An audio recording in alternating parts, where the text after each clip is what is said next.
into what we would call the master bedroom. Oh, yay, master bedroom.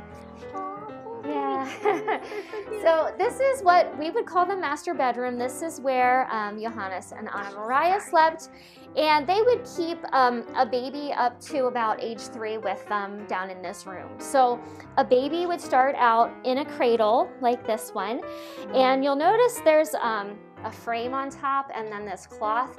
That confuses a lot of people. It's not a cage. It's actually, they had designed it so this cloth could be put over top and protect the baby from mosquitoes and flies and any other insects that would come in the windows and bother it.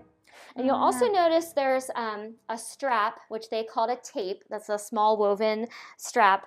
And they would strap the baby in the crib or the cradle, kind of like the concept we have with car seats today. It was for the baby's safety because it was really a dangerous time to be a young child. So if the baby, you know, could crawl out and there was an open fire right there, there was a cistern or well right outside the door. So mom had to know that the baby was going to stay put where she put him. This would be the parents' bed. All the beds in the house are the rope style beds. And that's where you'll get the saying, sleep tight, don't let the bed bugs bite. And they would take this and twist to tighten the ropes so your mattress wouldn't be saggy. And then, of course, you could have bugs inside the straw or whatever you were using for your mattress bedding. Another saying we have is, I'm hitting the hay when you're going to bed.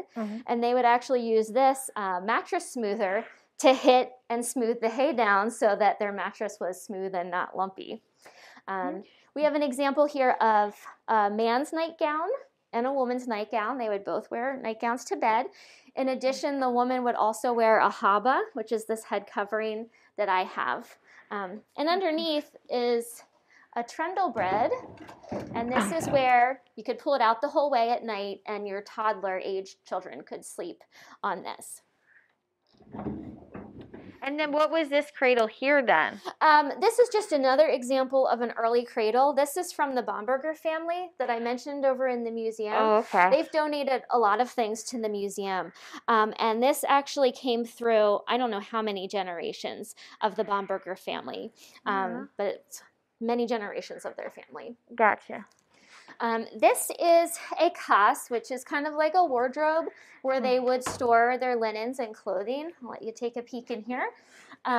So there would be shelves to store the bedding and then hooks to hang your clothing.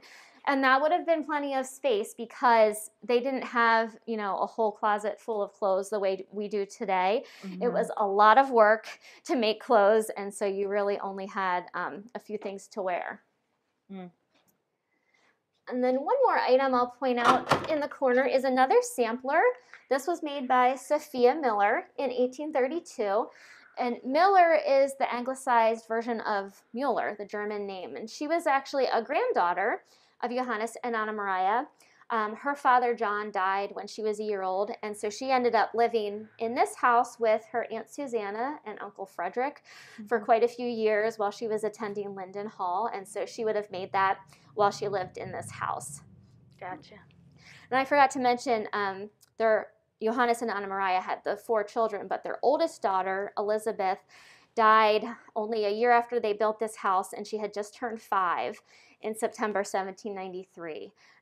And, you know, childhood illnesses and death were a lot more common than they are today. Right. But I wonder, because of the timing on it, it was exactly when the yellow fever epidemic came to Philadelphia.